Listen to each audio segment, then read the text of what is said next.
Hello and welcome to ER Strategy's Bargaining Strategy and Tactics video series. Today we'll be focusing on breaking deadlocks during negotiations. You might think of deadlocks as being like traffic jams, when you want to move on to other things but you're stuck in the traffic. Deadlocks in negotiations can occur when both sides are refusing to budge on their positions.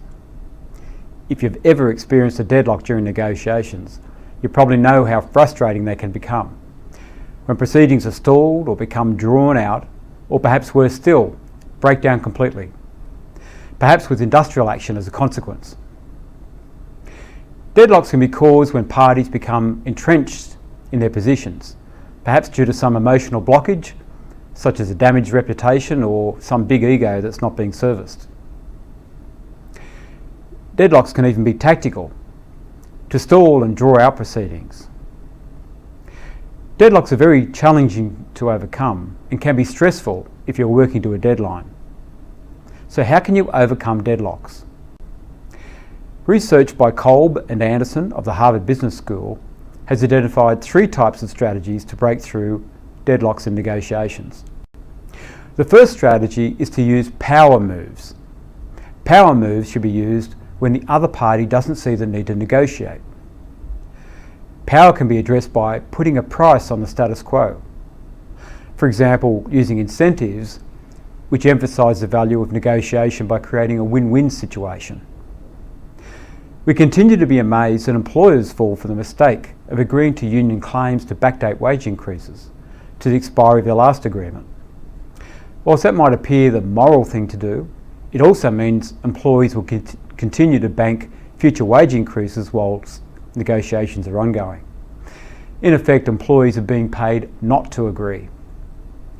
A client we were advising was complaining they couldn't get employees to sign off on an agreement that was needed in order to sell off that part of the business.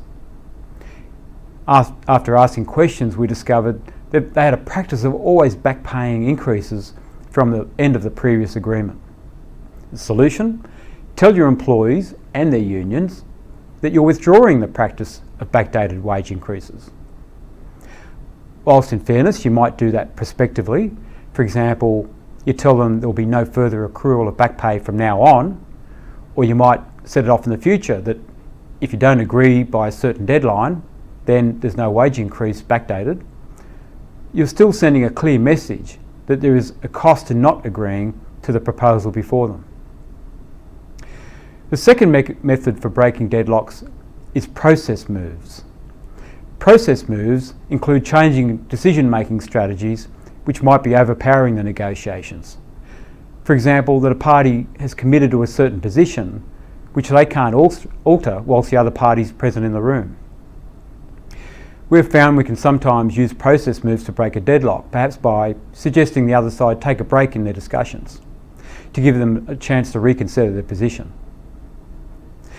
Another process move might be to suggest that employees be given the right to express their view on a proposal. We did that once with a client, and whilst the results of the poll of the employees was inconclusive, it did prevent the union claiming the high moral ground that all employees supported their particular proposal. The third strategy of breaking deadlocks is using appreciative moves. These might be used when negotiations stall, perhaps because one party feels it's backed into a corner, or perhaps they've lost face somehow.